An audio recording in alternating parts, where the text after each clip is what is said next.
going to be talking about comedy performances at Hampshire College. First things first. What is first? I don't know. There are two types of comedy that I'm going to be talking about, which is stand-up and improv. We have two improv groups, the NDC and the Cutest Little Freaks, and we have one stand-up group, Hampshire Stand-Up. From what I've gathered on the internet, improv is a performance that's like created in the moment. It's based off of like a game or an audience interaction. Here are some clips of people who actually know what they're talking about. Improv comedy is a form of performance where you make up everything on the spot except for maybe a premise or like a suggestion or something. Like some games have a specific format and then there are like rules to the format that you have to follow, but otherwise everything is made up and usually it's funny. Stand-up. I have experience in that. Stand-up is when a person gets in front of an audience of people and just tells jokes and has a set for a certain amount of time. Stand-up. Stand-up comedians are kind of just shitty substitute teachers that just want to make friends. So like stand-up seems natural but is actually prepared, and improv seems prepared but is actually natural. So that's cool. Flipping opposites. My arms. Okay. Key factors in improv that I looked up on the internet. What I've noticed is basically the games are like framework for the performance, and also there's a lot of audience interaction, which is really cool because they kind of have to work with what they have. There's dialogue and there's a story and there's characters. Sure. With improv, there's no like one host that I've noticed. Everybody in the group at one point speaks out and talks to the audience, and I think that's really cool. Like everybody gets to share that scary burden of hosting in like a mini form. Listening is like a crucial thing. The main things that are important to improv are listening. You have to make active choices. So teamwork is like a big deal because it's not one person, it's all like a team effort to make funny and laughter and to be in character all the time. We'll have people confirm that. So the number one rule in improv is to say yes and. So if you're in a scene and someone makes an offer, for example, they call you son, right? That means they're making an offer and they're your parent or some other kind of parental figure. To say like, bro, don't joke around like that is to say no. So like it's better to confirm what they said and then add on to it. So not only are you my father, you're my single father. Not only are you my mother, but you're also an astronaut, and that is really hard on me. A lot of the rules are about teamwork. So like knowing when to step in and when to like go back. One of the rules I like is no outside jokes, but that's just me. And don't bring guns into a scene. Stand up. Feedback from the audience is really, really important because they're expecting a steady flow, I guess you would say, of laughing, and that puts a lot of pressure on the comedian to give that to the audience. Delivery is key. The way that you deliver your joke could make or break it. Usually there's one or two hosts. That's usually it. I feel like if there were more, it would just get really confusing. Like I said before, the jokes have to come off naturally, like you're coming up with them in that moment. So like practice is key with that, for me anyways. Some people don't and they do like fantastic, but I commit it to memory, and then I only have to remember the first line of the joke, and then I just know the whole joke. Unless the lights turn off, then I forget the joke right when I'm in the middle of it. Talking some shit. Oh, that's scary. That's planned. There's a murderer. I'm so sorry. Hell. All right. Anyway. Light show. Sorry. There we go. Magic. All right. That was my line. Voices, characters, audience interaction. Costume, not so key, but also plays a role. Like if my shoes allow me to be more bouncy, that affects the performance. What else is key? The words you say, your attitude. Attitude's important. Can't go in there thinking you're all that. You gotta be a person. What works? What makes people laugh? In improv, I have noticed that breaking character usually gets a laugh. So. Welcome to Fridays. Our specials today are potatoes, and then we put like a jalapeno in just a lot of cheese, and then it's like very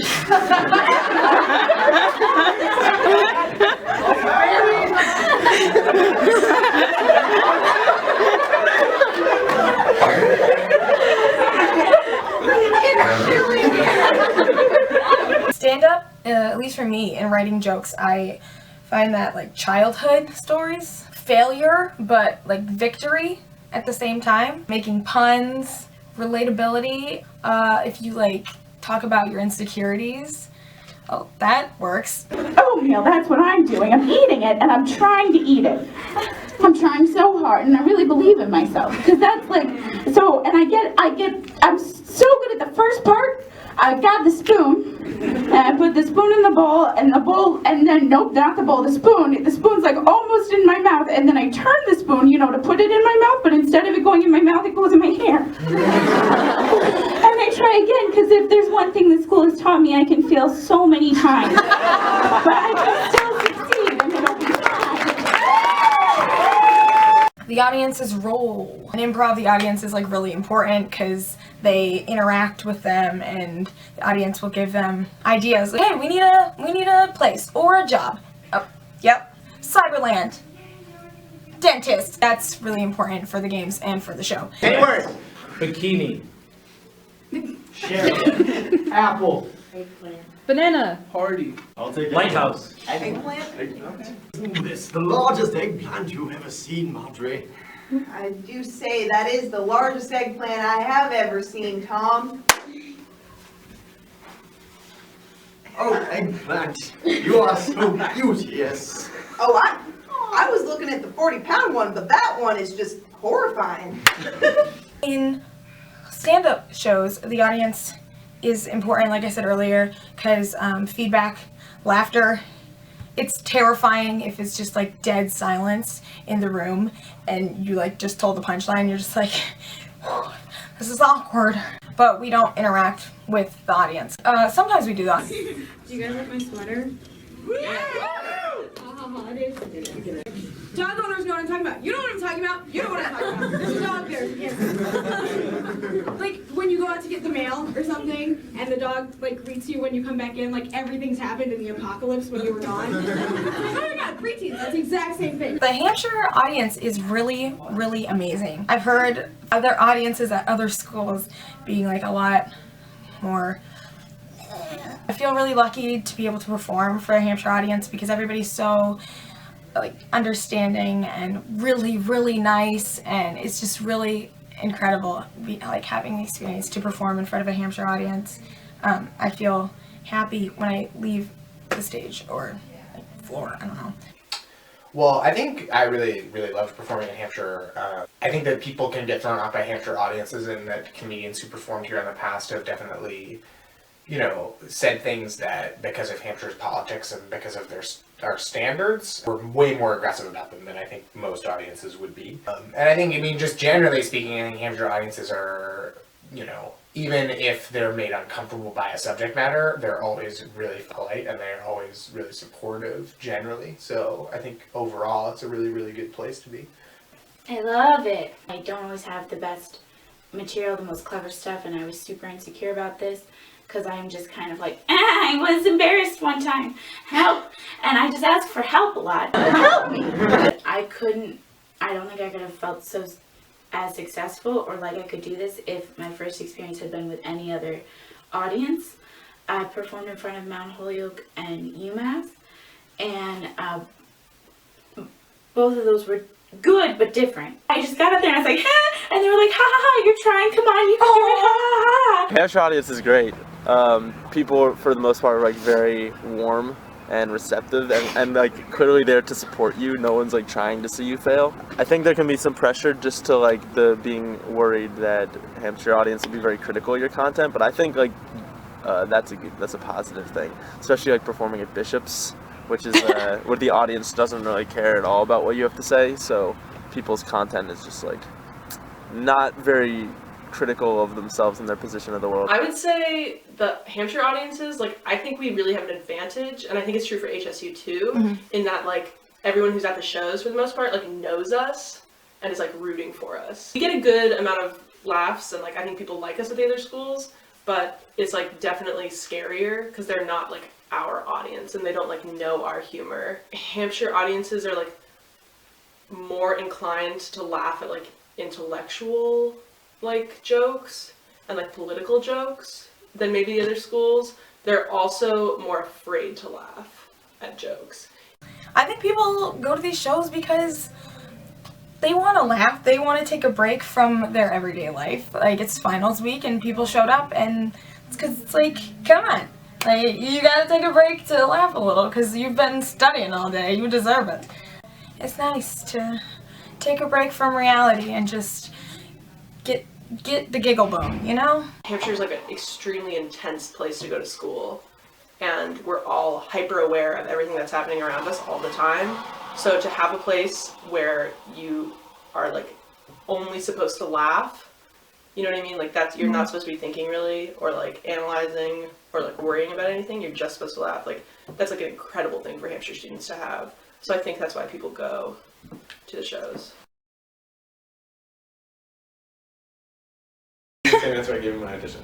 The reason that I can't stop doing improv is because there's no other form of expression that is so quickly from your head out your mouth. Like, it's so quickly you say something and people hear it and they understand it. Everything else is rehearsed or edited. I really like performing. I really like being laughed at. It's, like, affirming. It's, like, life affirming to be laughed at in a good way. When a scene is going well, like when the other improvisers are, like, really on it, I really enjoy being surprised by them. Like, thinking that a scene is gonna go in a certain way, and then having someone, like, do something that makes me realize they were not thinking what I was thinking, and, like, I have to, like, make up for it really fast. That's always really fun. I definitely like the attention. I definitely like getting a lot of attention. I really like talking. Such an honest answer. And I just like being funny and, like, having people laugh at things I said.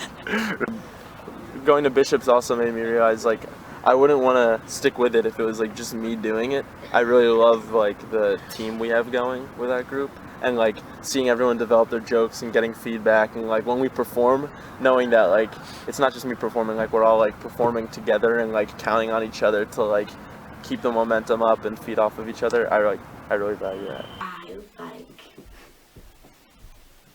everything. You can just loop that. I like that it gives you an opportunity to feel like you're being heard or something like that, especially if you like, really extroverted but also not talking to people very often. Then you're like, oh, look at all these people. I mean, stand-up's like heroin. It's like, you know, I don't think I've ever been as stressed out before going or doing anything than I have been before going up on stage. But if it works, I think particularly in a place like Hampshire, where you can be doing it for 80 people or 100 people, it is, it's just an amazing feeling to get everybody to laugh. Other art forms, it's kind of a gray area whether or not it's good, like whether or not it makes any sense, or, you know, is communicated to your audience, and that kind of gray area doesn't really exist in stand-up. We check in right at the beginning, make sure everyone's okay, like, just talk a little bit, and then we start warming up. We've been doing these things called sound circles, which is we turn off the lights and we all lay in the dark and just make sounds together. It gets us ready, and that's been replacing, like, warm-up games, which we've played in the past. And then we just play, basically. We just play games, or we just do scenes. Wow. Sometimes we try to build on, like, skills. We do 2-hour rehearsals twice a week, and if we have a show coming up, we'll choose games for the show we're going to play, and then we'll run through all of the games and make sure that everybody understands how the games work. Well, rehearsal time usually starts off with just, like, bonding time, just, like, talking to one another, check-ins, have one facilitator for each rehearsal. It's a rotating facilitator. We'll decide which games we're going to play, like what the main theme of the rehearsal is, if we're going to have a theme. Some aspect of improv, like maybe we're going to work on physicality, listening to each other and taking suggestions. You know, we'll play a few, usually it's a few short form games, and then a long form game, which is our favorite. And at the end of all of that, we do checkouts, and yeah. Well, I'm actually very impressed with our group from taking it from this like just chaotic sludge to a pretty like organized, productive space. We have like a schedule, people sign up to perform, we give feedback, we organize shows, and all of this we're not like an organized club, but now we are. But yeah, I'm just like really impressed with how much we do get done, and it's like incredibly fun at the same time. Like we're really just hanging out. It's pretty much like a structured hangout. Yeah. Weekends here, weekend syndrome. How do you Pit. Danny? We gotta go from peasant to like a manager of peasants. The manager of peasants. You have shoulder thing. It's really close. Do it.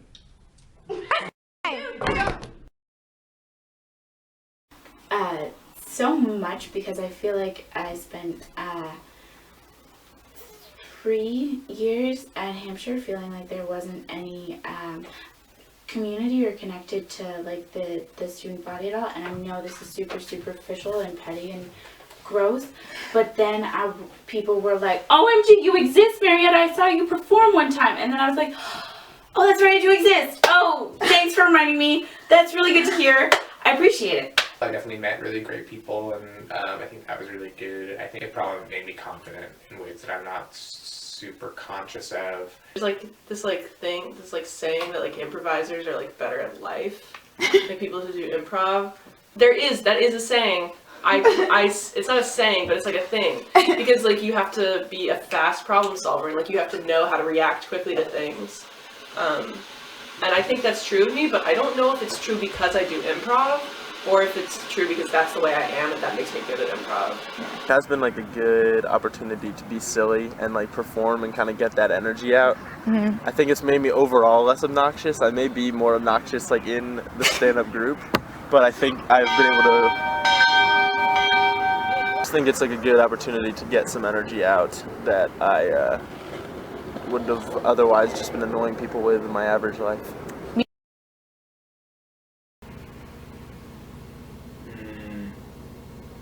Well, Head and Shoulders really gets the job done. 10 out of 10 would recommend.